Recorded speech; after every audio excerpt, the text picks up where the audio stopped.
Hi guys, it's Jennifer. Welcome back to my channel, and today I'm going to be showing you how to make pot roast. I'm going to show you how I make my pot roast the way I was taught from my mom. So if you guys want to learn, come watch my video. In the meantime, if you haven't subscribed to my channel, please do so now. Give me a thumbs up and share my video. Also, today's video, I'm doing a collab with my friend Lauralee. Cooking with Lauralee is her channel. Please check her out, guys. She's awesome. She has some great meals and things that are definitely different. So I'm going to have her information in my description box, and just click over to see her channel. And let's learn how to make pot roast. Hi guys, it's Jennifer. Welcome back to my kitchen, and today we're going to be making pot roast. This is something my mom used to do all the time when we were kids, and we loved it. And I actually used to love this. This is one of my favorite dishes from my childhood. I don't make it as much as I should make it, or as much as my mom ever made it, but we're making it today. So I just want to show you guys how to make this delicious pot roast. So I know some people make this in the oven. I don't. I wasn't taught that way. Make it on top of the stove, and it's, once you get it started, it's really easy to make. It's just a process of cooking it at least like 2-3 hours. So let me show you the basics of what you're gonna need, and then I'm gonna show you the cut of meat. So first, what you're gonna need is some potatoes. You're gonna need about 4 or 5 potatoes, some carrots, and some celery. Make sure that these 3 things are as fresh as possible. So like, I am starting a little late today. Normally this is something I want to start early. Like, this is a Sunday dinner. This is something my mom made on Sundays. On a Saturday, normally more a Sunday meal, or like Easter, things like this. Like if family was coming, she made things like this. These are things you want fresh. So make sure it's either you bought it the day before or that same day, because you want your carrots and your celery fresh as possible. You're also going to need some sort of beef broth. I'm using this. I'm not going to use all of it, so you can also buy the cans. I just like to buy a little bit more. My mom really didn't. She used 1 can for like a whole pot roast. We love gravy in the house, so I always add a little bit more. You're going to need one of these beefy onion. You're gonna need some sort of bay leaf. I know I have 2 out. It's only because 1 is finishing, so I just want to finish 1 up. You're gonna need some all-purpose flour, some black pepper, some salt, and what I don't have out is some onions and some garlic that I have to take out. So I'm going to show you the next step. The first thing you have to do, and you're going to need a little oil, and you're going to need a pot that's more like a soup pot. I'm going to show you in a minute what I mean. So this is the meat I got. So it's called beef bottom round roast. Sometimes people use rump roast. I couldn't remember which one my mom used to use, if it was rump roast or not. I couldn't find rump roast. You need something with some sort of fat, or marbling. Some people use chuck. People use different things. This is all I could find. When we were kids, my mom used to buy one, and they used to tie it, but you can't seem to find that anywhere anymore. So like, you'll see them that'll look like it's tied, at least 2-3 strings. This can be expensive. So this is about 1 cup. So this is about 2 cups.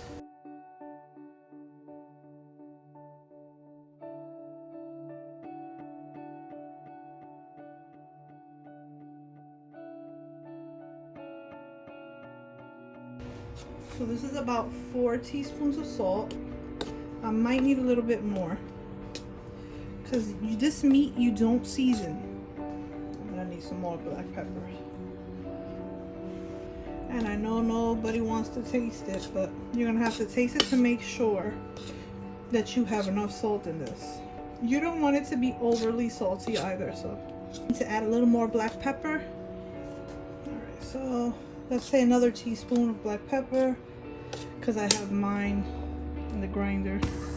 what we're gonna do is we're gonna lay it down on it like that. We're gonna put about 3 tablespoons of oil.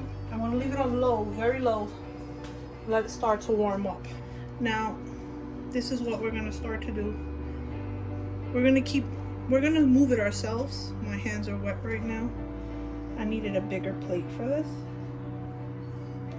This is something that's very messy, so the bigger your plate, the better to find. So you see how it starts to get breaded?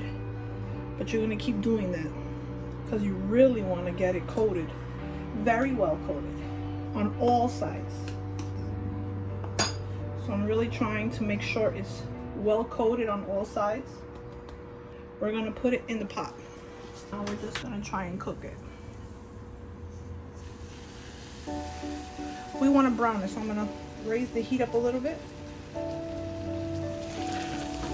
So like this is very big. Like I said, we just want to brown this on all sides. While that's cooking,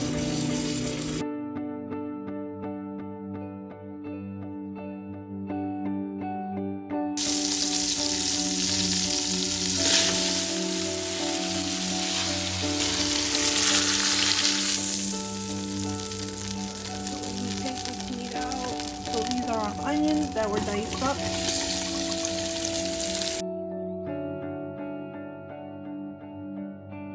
Put our garlic too. Once you put this in there, I'll wait till you put the bay leaf. Oh my god, the house smells so good. I'm gonna add about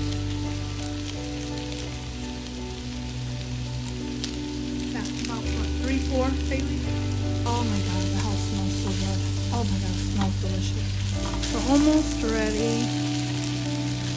I'm going to put the meat back in soon. So remember our beefy onion.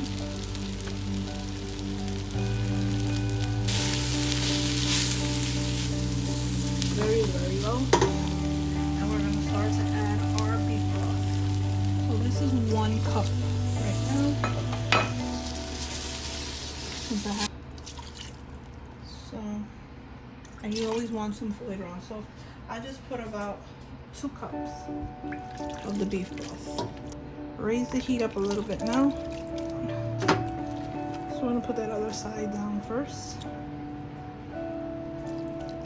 I'm gonna put a little bit more on top because I have a big cut of meat. Now if you have less, you don't have to. Now what we're gonna do is we're gonna cover this as tight as possible. And we're gonna forget about it for a good hour and a half. Big dish with water.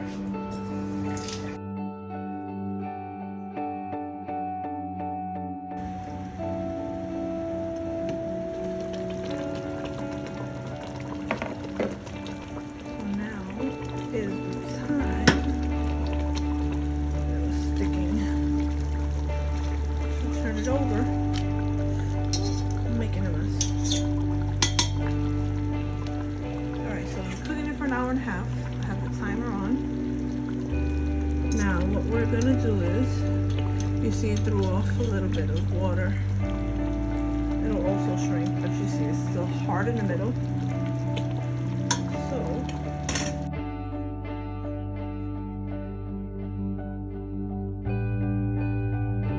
So now what we're gonna do is we're gonna cook this again for about another hour because we want it to start to soften up in the middle.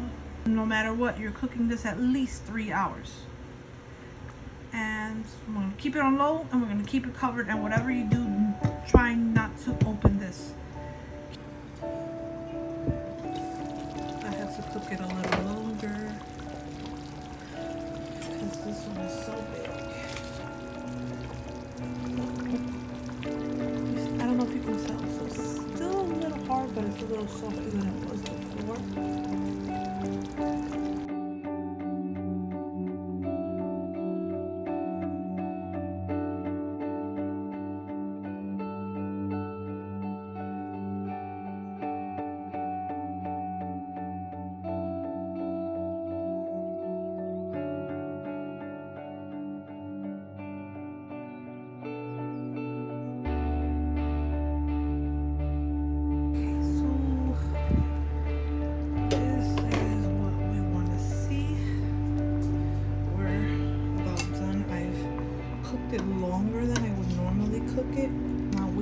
to stir this because this will fall apart. So what I'm gonna do is I want to take these things out.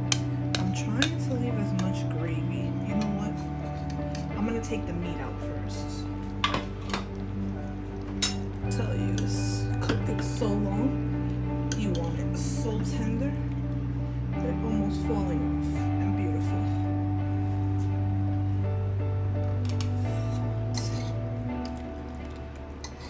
This, you can leave this like this. If it's too watery for you, I'm gonna show you what you can do, which I might thicken it up. I'm looking at it. So you want to try and take everything out without stirring anything. So once you take it out, I normally slice it, and for each individual person, I'll serve them. Some people like to serve, cut the entire thing. I don't like to because I feel that it dries out. So I like to just slice it for every person that wants it and keep the rest of it intact in like one big piece. That way it doesn't dry out as much. But to each his own. This is great for Mother's Day that's coming up. You guys could make this for Mother's Day. This is such a hearty meal. I love to have it with white rice and the veggies and everything. You guys have to try it. It's absolutely delicious. You'll love it. Let me know what you think if you do. This is like a comfort food from my childhood. I hope you like it. If you haven't subscribed to my channel, please subscribe, give me a thumbs up, and share this video. I also made a collab with my friend Lauralee. Please, in the description box, you're gonna see the link. Go over to her channel. She has great recipes, and we're doing a collab for Mother's Day. So I hope you guys check her out. She's great, and she's a really nice person. Check out her channel.